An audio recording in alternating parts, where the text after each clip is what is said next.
guys, and welcome back to another episode of Rebuilding Wimbledon. If you've enjoyed the series up to this point, because we are hopefully, fingers crossed, approaching the end of it now, then do drop a like on the video. If we could get 400, that'd be superb. Now, I'm having to record this on the day that it goes out, which is something I don't really like to do because it doesn't give me as much time to edit as I would have liked, but that's just the way things fall sometimes. I've not actually played FM in a week, and now the worry for me is that I was worried that with the new update that my tactic might now suddenly be broken, but well, that remains to be seen, really, doesn't it? Anyway, enjoy the highlights of the one game that we've played this month, the final game of the season against Everton, where you guys can find out if we managed to win the Premier League title or not. Enjoy these, and I'll join you guys in a sec for the FA Cup final.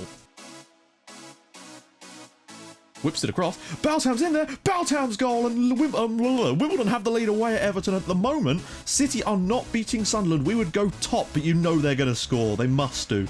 Salvi's ball in. Ballesta. Iseki on the line, and Iseki puts it over. Everton 0, Wimbledon 2. Unsel Iseki is with his first ever goal, and it's still, City is still at 0-0 at the moment. Incredible stuff. Salvi's ball in. Fabio, well, it doesn't matter because City have scored at home to West Ham. Masek strikes it. It's in the back of the net. We're 3-0 up, but it doesn't matter because City have just taken the lead against West Ham with 13 minutes to go, and it does look like we're going to not win the title this year, which is a real shame. Well, there we go. Everton 0, Wimbledon 3. We win the game, but we lose the title. And with a record points tally, our best ever, and also the highest ever points tally for a team to not win a title by 4 points. Incredible stuff. Right, guys, we're back. And as you can see, we did not manage to win it. We did not do it. The fact is, though, 93 points in a Premier League season is only 2 off the record mount, which I believe is 95, which was Chelsea in 2004, 2005 under Mourinho. Ooh, hello. They've added some stuff in here. That's kind of cool. I like that. They've added the reasons the managers left, which is kind of awesome. But I've noticed that it's now shown that they've all... I don't get it. This menu is broken, seriously. It's now showing that all the managers have left, but no one's actually come in. What is this madness? Anyway, is that the same guy? Apparently Tranquillo Barnetta's left twice Villa this year. Or is that from last year? I don't even know anymore. Anyway. Yeah, so City beat us, well, beat us to the title anyway, and frankly, you can't really fault them that. We put in a record-breaking performance, but it just wasn't enough. City were just that much better on us. Now, as you can see, Salvi with 29 assists is insane. He won Footballer of the Year, which was glorious and thoroughly deserved from him. It really, really was. Sam Farmer also won Young Player of the Year, which was really, really cool to see. Now, the one thing that is a little bit buggy for me, and I think this is a symptom of how broken this game can be sometimes, is the... what was it? Oh, yeah, that's right. The team of the year was announced. Rodriguez in at left back, Gomez in at centre back, as you'd expect. Bautam always gets put in the middle, just because he can play so many positions. Peter gets put in up front. Salvi, not in the team of the season. Yeah, Footballer of the Year, best average rating in the league, 29 assists, not in the team of the season. Nice one, FM. Anyway, that's enough complaining. Let's get on to the positive side. So, yeah, okay, we didn't win the league, but we have won it 2 years in a row, so we can't really complain. We have still, for my money, been better than we were in those 2 seasons. City were just even better than that. Anyway, we'll take a quick gander at the squad, but before, actually, no, we'll do the squad on that after the game today. That's the reason why we're all here, is to watch the game. We'll do a squad report after that, what might be the final one, you just never know. We'll do a little look around the other leagues and all that jazz that we like to do, and of course a Bolton update, our favourite part of all these. So, for City today, I've decided to just go out there and attack, basically. Now, slight problems, and by slight I mean huge problems, being that Cabrera has done something in training and is going to miss the rest of the season, so that's fun. Kenneth has torn his Achilles tendon, so he's going to miss the rest of the season. He did that in the Barcelona game, to be fair, but I didn't notice it until afterwards, which was a pain in the arse. But Fabio is back, but not fully fit, so I don't know whether we should start him or not. Part of me kind of wants to start him just because I feel like maybe it's better to get him from the start of the game and then replace him with Neves at a later date rather than the other way around, because I don't really want to have to start Neves in this game. Now, I'm trying to nurse players like Mateus and Masek and that back to fitness as and when, basically, but it's very, very difficult at this point because we've got those players, but I feel like Fabio needs to be fit for the Champions League final. We've got a week in between, so I feel like getting him sort of 60 minutes today is better than 30, but sod's law, he'll get injured in this game now, but you have to take the risk. I know he's lacking match fitness, he'll struggle to see the game out, that's fine, we'll get him off about 65 minutes probably. Right, so we're going to turn these on. We're going to go on to extend. Now, something else I've noticed that is really irritating, and I'll show you guys in a sec when we come to do the Pro Zone stuff, is that the heat maps have been changed again.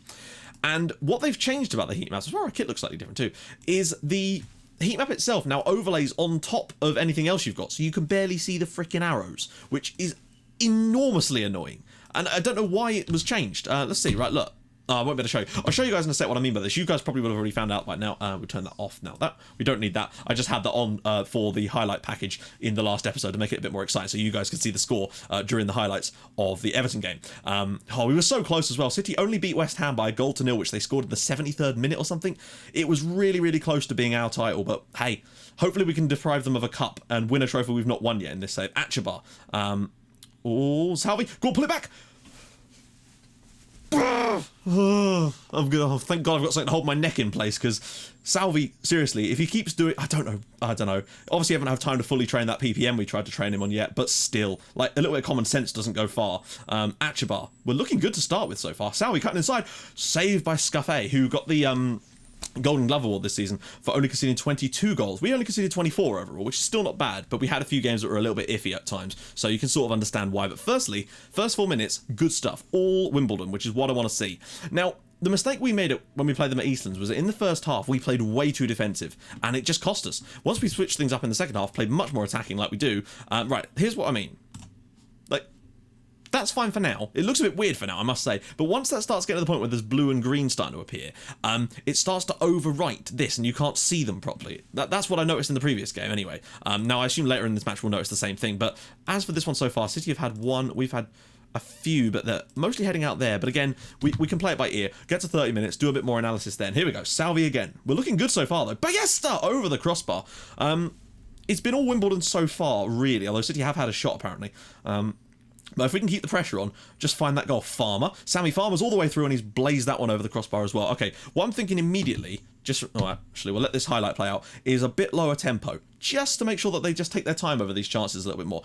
We're doing okay so far. We're looking decent. Fabio getting in there brilliantly. It's one of the things I do like about him. He's got that the ability to really crunch into tackles and win the ball back for us, which is useful, because I don't think Kenneth and Neves have quite got as much of that. Now, I would rather be playing Cabrera than Ballesta, believe me. And I might actually be tempted to play Bonnie for the final. It depends on how Ballesta performs over... Well, he did all right in the Everton game, but this is a much more important game. Thankfully, Fabio's back with his big game mentality. Hopefully it will come out strong for us today. Peter. Back Farmer. Fabio needs to make himself available. Here he goes. Slips it through for Peter. Peter's strike is well saved, and that was the chance to give ourselves the lead. We really probably should be in the front in this one now. Wimbledon, right.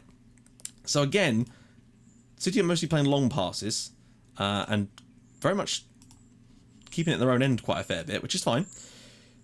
I'm not prepared to make any big changes just yet, but I have noticed that the passes are generally... Maybe we should go... Right, first changes, actually, I'm going to make some changes. Is to go a bit more mix and slow that tempo down a little bit, just so we get a chance to take some of these chances if they arise, because frankly, so far, we've been great. Fabio! Good save from Scafe, and again, chances are coming in now for Wimbledon. City have done very little pass completion, possession. Their shooting opportunities have been very limited, but... that doesn't mean they can't score them. And another save from Scafe. We're looking really solid right now. 2 clear cuts, good stuff, good to see. Good to see some chances being created. Fabio's back, which means he can drive into the box here and get these shots away. And again with the miss this time, but still, opening half an hour, I can't really fault us. This is going to go straight in, isn't it? Stones, so here we go, breakaway time. It's Fabio down the wing. Can he get that ball across for Peter? Yes, he can. Salvi probably could have done with getting a bit further forward here, but he's dropped it back for him. A Seki into space. Peter's available here. Achabar, will he have a shot? Goes back post. Baltam! He's onside. He is onside. Manchester City 0, Wimbledon 1. Imran Baltam's 28th goal of the season, and we have the lead in an FA Cup final. Now then. We had the lead in the last time we did an FA Cup final, I think, against Chelsea. We were 1-0 up in extra time, was it? I feel like it was in extra time. That feels like ages ago. Lovely work down the side from Aiseki. Nice little pick out here to find Achabar. Achabar, instead of shooting, which was brilliant, just dinks it to the back post, and Imran Baltam's in there. 28 goals this year. He is our Ronaldo. He really is. For the moment, I'm content to keep the foot on the pressure for now. It's not like we've got to worry about away goals. It's just a case of us winning the game. But if I start noticing City is starting to get in behind, then we'll drop to the other tactic. But for the moment, they've not done that. However, you think like half-time, that's generally where these changes tend to get made, where that sort of thing can come to fruition. So, Mohamed Achabar's had a superb game so far. Fabio, he's actually done very well. Only a 6.8, but I've liked what I've seen from him. I've seen some tackles. The great thing about Extended is you do see a little bit more from the players, and you can kind of work out where things are going wrong, hopefully before they actually come back and bite you. So this is what I mean. Like, it's starting to cover up these... When you get green, it completely covers up all the... Why is that not underneath them? I don't know if there's a way of rearranging it, but I don't think there is. Sorry, rant over, it's just a bit of a pain in the arse, particularly when you do that. Like, you can't see half of them. So, what are we doing here? We're definitely looking more to this right-hand side now. I'm starting to feel like that's probably our best way of attacking, since we scored the goal down that wing as well. And Baltam's not really done a lot from a creative point of view. He's there to finish things off, and that's fine. That back post cross, again, still seems OP. Thankfully, we've got a player that can abuse the crap out of back post crosses, which is Baltam. Barazza gets across to take that tackle. That was at Barazza. Okay, so far so good. Castellecco, hello. Right, there we go, Gafrascoli. City have had a shot on target now, so we might just want to keep an eye on that, but thankfully we're on extended highlights. So if we notice a bit of a pattern emerging, we can start to make the changes before anything too serious happens. Unless, of course, they score with the first opportunity they get, in which case we're screwed. But that's just how it is. Chavez now. A second goal would make me feel a lot more confident, and at that point I might consider dropping deeper. But for now, right, they are hitting a few more long passes. Ballesta. Salvi, better football. But they did... Oh, that's not good at all. That's very poor. Aseki, just knock it inside. There we go. Achabar. Around the corner. Salvi's made the run. All right, now we can make the run. Salvi, oh, look over the top, maybe. Back for Peter. Salvi's into the channel here. Salvi's through. Good strike. Good save. Salvi! Yes! It's 2-0 in the cup final. Very, very unlucky from Simone Scaffa. He did very well to save the first one, but Salvi forced the issue home, and we now have a 2-0 lead in the final. Peter, lovely ball slip through. Good first touch from Salvi with the strike. I'm amazed the goalkeeper got up as quickly as he did. Oh, that's just pure bad luck. Hits the post, hits Scaffa in the knee, and it's now 2-0 to Wimbledon in the FA Cup final. Right, now it's a case of if we start to see those long balls lumped over the top, that we probably will have to change things up again. Maybe this patch has made the tactic even more powerful. That would be pretty ideal right about now. Fabio, man inside, he finds Achabar. He's got Peter beyond him. Can he drop it off and play it around the corner maybe? Salvi's through again. It's too deep surely for him to shoot from that angle. He will, of course, take the shot, and a shot. It's just incredible. If we don't win this now, I'd be pretty gutted. We've created 7 quality opportunities, although admittedly 3 of those or 2 of those were on that last little attack there, which led to nothing. Right. Changes need to be afoot here. We've got to this point. Fabio is looking complacent, and he needs that extra match fitness, so we're going to get him off. I'm also going to get Masek on for Achabar, again, just because of the lack of fitness. And Ballesta is going to come off and get Bonnie on, I think, as well, because he's looking a little bit knackered. And that's fine. I trust Christian Bonnie. 2 goals to the good. 22 minutes to go. We've been fantastic tonight. Really much better. And this is what I mean. This is the team that won the league with 95 points, and we've come out here and beaten them so far completely easily, frankly. They've really not troubled us at all. And that's what disappoints me a little bit in our inability to win the league. But then again, we did our best, I'd say. Oh, Neves is ricocheting around, and it's somehow not over the line, but hey, it's a goal kick apparently. But there you go. It looks like we're going to get through the final 10 minutes, maybe even adding a third goal. If we were to add a third goal here, I'd begin to wonder how on earth we didn't win the league this year, but that's just how it is. It would give me massive confidence going into that Champions League final. Farmer loses the ball. Kranvita. Okay, is there a chance? No, there isn't. Farmer is just such a raptor in that midfield. Rodriguez whips it in, cleared it away. Somehow wins it back again. Can he pull it across for someone? We've got extra numbers in there. Ball in and saved by Scaffa. A goal for City now would make things a little bit worrying for me, but Quiroga. Uh-oh. Oh, no. You know that was about to happen. Nemec is through, and he scored. Right, do we try and drop back? Or, I don't know, again, what that crap is here, when they're running next to each other, and all of a sudden, look, watch this. Running. Oh, I'm just going to run in the other direction for some reason. Nemec takes his time over this, and it is going to be 2-1. I don't know whether to drop deep. I think we should probably just go for it and drop the deep. Switch the other tactic, because at this point, that's the one chance they've had in behind us, and it's probably best if we just drop lower tempo, drop a little deeper, close down a little bit less, look for a slightly more direct pass, just for the final few minutes of this game, because we've done enough to deserve the win here, and I don't want to see this one go out the window through some silly defending. The thing is, though, it's an impossible situation, because if I stay on the high line and they score with the ball over the top, like they just did, then people will be like, oh, you should have gone deeper. And if we go deeper and they score from one of those stupid early crosses that go to the back post that we abuse, then it'll be the opposite response. But that's just how it is, isn't it? You can never do the right thing in these situations, unless it works. Yeah, philosophy for you there. Zivkovic, Masek, do not lose the ball here. Bonnie, just keep it in their end. Slow that tempo right. Oh my days. Just... I don't know why we're so pushed up. It does feel very odd to be so pushed up when we're supposed to be playing deeper. Hannes. Oh, no, what are you doing? They look like they're about to throw this away. They've got all the hallmarks of a team that are about to throw something away here. Okay. Oh dear. Then again, it is extended highlights. I've got to remember that because Neves pulls it back for Baltam. Oh, he must be offside, surely. No, it's 3-1. Wimbledon have a third goal, and Imran Baltam's on to 29 for the season. Do you reckon he's got a Champions League final goal in him to hit the big 30? Because I think that would... No, it wouldn't make him our top scorer, would it, because of Peter? Lovely little pick out from Neves here. 3 players on him, finds Baltam, takes a touch, rolls it out in front of him, and it is 3-1 to Wimbledon. And I think we've probably deserved the win. On the night, we've done the right thing, and looks like we are going to get all 3 points, and by all 3 points, I mean not a Champions League, an FA Cup trophy, and as usual, the players stroll off as if they've been given some terrible news. Baltam was man of the match. They do deserve it. Excellent stuff. Right. But Ferreira, of course, was not man of the match, was the top scorer, along with Hallam Hope of Tamworth and Taylan Usta of Southampton and Ryan Kelly of Hendon. Right, okay, now it's squad report and, of course, looking at other leagues time. But we'll probably do the squad report just quickly now, and then we'll go on and do the other leagues in a second, because I do want to see what happened with Bolton and all that jazz. But we've got Juventus 1 week to the day. But we've just beaten a team that's got 95 points in the Premier League by 3-1 fairly comfortably in an FA Cup final. I feel like we can do it in the final. I really, really do. Let me know if you think we can do it in the Champions League final tomorrow. Right, guys, it's squad report time, and we're going to start off with Imran Baltam. Who else? Also, something else I wanted to mention. If you are thinking of starting an FM channel, you've got one that you've only just started up, and look, seriously, if you... I'm always open to like talking to people about this sort of stuff. If you need any help or advice, not that I feel like I'm in a position to do that, but just if you are interested in anything like that, do tweet me or drop me an email. There's one in the description if you are interested in stuff like that. Honestly, I'm happy to help with anything. Any questions you might have about anything, just do let me know, because I really do want to see some more people doing videos with FM. It's a fun game to play, to be honest. Anyway, Baltam. Oh, wow. What can we say about this guy? I don't think he's got anything under 11 now, which is astonishingly good. Has he got any 20s? He doesn't have any 20s yet. In the future, though, he is still only 22. 22, this guy is. I couldn't believe it. I cannot believe how good this lad has been. It's truly astonishing. 22 goals in the league this season. He really has stepped it up to an almost absurd level. Next up's Christian Bonney. 2.5 star. He's not superb. I guess I had high hopes for him, but maybe he just wasn't as good a player as my scouts originally thought. That's just how it is. But the fact is, he's still a reasonable player in this team. He's got some decent stats for a central defender, marking a little bit low, though. So there you go. Next up, Gerardo Cabrera.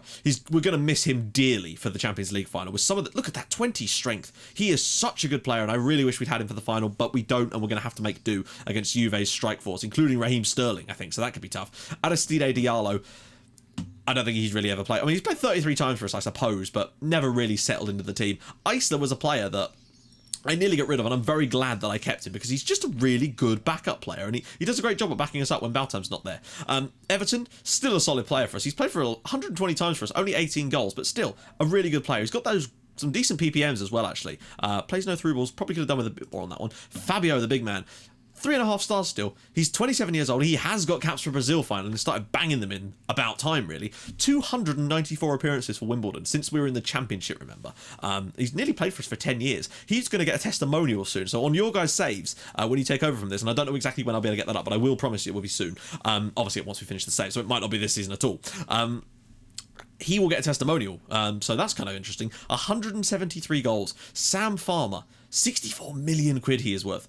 Who'd have thought a player that we just sort of snapped up from the McDons, mainly because he was a player that looked like he was decent and he was from the McDons. I wanted to steal one of their good little youth prospects. He's turned into, like, I thought he could maybe be like a Kieran Griffiths type of player for us. One that's good for a little bit, but then eventually sort of wanes with the squad. But no, he's continued to go from strength to strength. And the 24-year-old has got 38 caps for England, 5 goals, and 215 appearances for Wimbledon as well. Astonishing stuff. Martin Galfrescoli, fantastic. I've heard people saying that we should sell him. Why? He's one of the best goalkeepers in the world. I know it's 3 stars, but that's because of the rest of our team, honestly. He's very, very good. He's only conceded 98 goals in 143 appearances for us, which is astonishingly good. And a lot of those probably came in the first season. Brian Gomez, the man. 38. I don't know why he's worth only 38 million when we've got other players that are up there that are worth like 60, but that's just how it is, I guess. 226 appearances for us, only 5 goals, but who cares? He's a fantastic player that can play in so many positions. Mahalo Langura, again, one of those players I thought would be better than he was, but hey, I always make mistakes on these sort of things. The fact is, you know, we might have actually got a squad of essentially kind of wonder kid type of players now, but the fact is, when you look at the amount of players we've had to go through to assemble a squad like that, it's certainly no, you know, it's quite a lot of players. We probably find our record is probably about 20% turning out okay, and the rest are just going out to nowhere, but that's the sort of risk you have to run in order to build a sort of youth conveyor belt style system. Javi Manquillo, what a pickup he was. 209 appearances for us, just the 1 goal in the league, and where was that? Because he scored 2 goals in a cup game once, I think. Yeah, it was the FA Cup against Colchester or something, wasn't it? And it was Tottenham, I don't know. But yeah, great player for us. Really good servant. He's done really, really well. Probably would have phased him out. If we have to do another season, I'll be phasing him out, basically. Matteo Martin never really got a chance for us. That's a shame. But he's on loan at PSG, which clearly shows he's got something about him. Unless they just wanted him for backup. Roman Masek. He might only be 3 stars, but he's another one of the stalwart players that I wanted to bring in. 201 appearances for us in the league so far. It's great. Mateus, don't know how many appearances he's made. 73 appearances, but he's not scored enough goals in that time. And I guess he just wasn't the player I hoped he would be. But still, £19 million is not bad value. Warren Millington, we paid over the odds for this lad. Way too much. But sometimes you've got to bring those risks to bring in English players. Edgar Neves Magales, again, another one I probably paid way too much for. But we needed an English player or someone that could count as homegrown. And he did that. 15 appearances for us. 2 goals. Not the worst. But, you know, could have done with a little bit better. Alexander Pida. £50 million now he's nearly worth. And he really has grown into himself. He's 95 games for us, 45 goals. That's nearly 1 in 2. That's not bad, really, when you consider it. George Pilbeam? Georgie Pills. G Pills. 31 years old. He's valued at £15 now. He was 20 before. Georgie, you're losing your value, mate. Unacceptable. Hugo Rodriguez.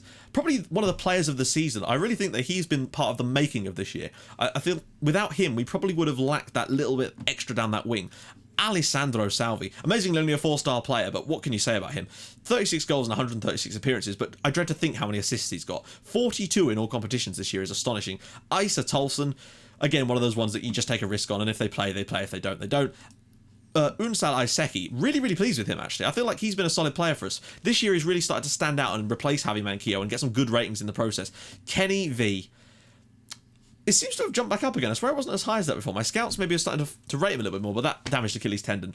I'm not sure about him. I never really was sure. At first I thought, oh, he's going to be okay. Then he broke onto the scene. He was fantastic. I thought this guy could be a world beater, like Fabio-esque in that role. But he's just never really quite realised that. And I think, you know, he's still only 22. There's maybe some time. But maybe in the future we'll see in the looking forward at some point what he really does. But I don't know if he's ever going to get the chance to do that for us. Of course, you know, we might get one more year out of him because I feel like if we don't win the Champions League this year, next year we will have to win it. There'll be no excuses there. I don't think there's any excuses this year either, really. Profate Worley, broken leg, unfortunately. He's out for a while. Again, one of those players that you have to take a risk on. Achabar, though, what a man.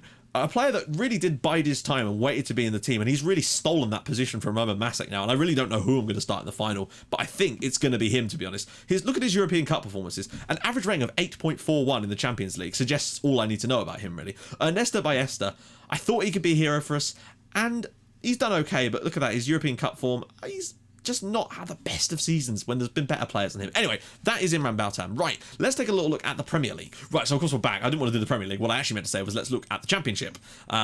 So, Sky Bet, yeah, it's all showing out instead of in. Why is that? Blackburn versus Cardiff now in the playoff final, so that's interesting. Champions, Swansea up with 106 points, along with Derby County. They've not played in the top flight in this season at all, in this whole save, I don't think. Peterborough United, though, up in 3rd place there. Fantastic. Notts County go down, unfortunately, with Colchester and Leyton Orient in League One.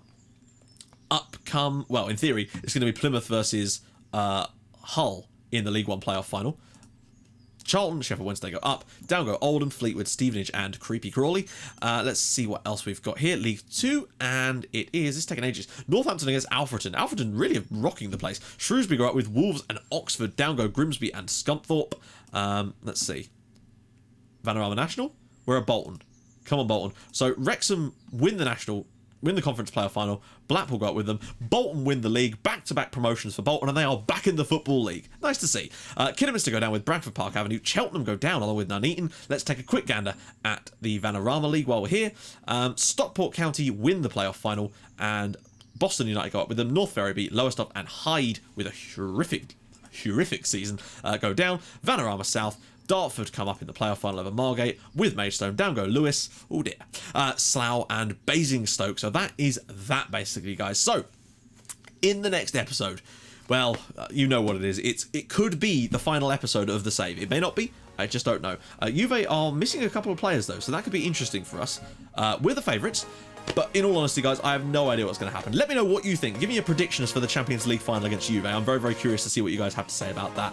And I'll join you guys then. Thank you so much for watching. If you have enjoyed this episode and us finally winning the FA Cup, drop a like on the video. We could maybe get 500 again. That would be pretty damn sweet. And I'll see you guys tomorrow for Juventus. That is going to be tense as balls. See you guys soon. Thank you so much for watching. Bye-bye.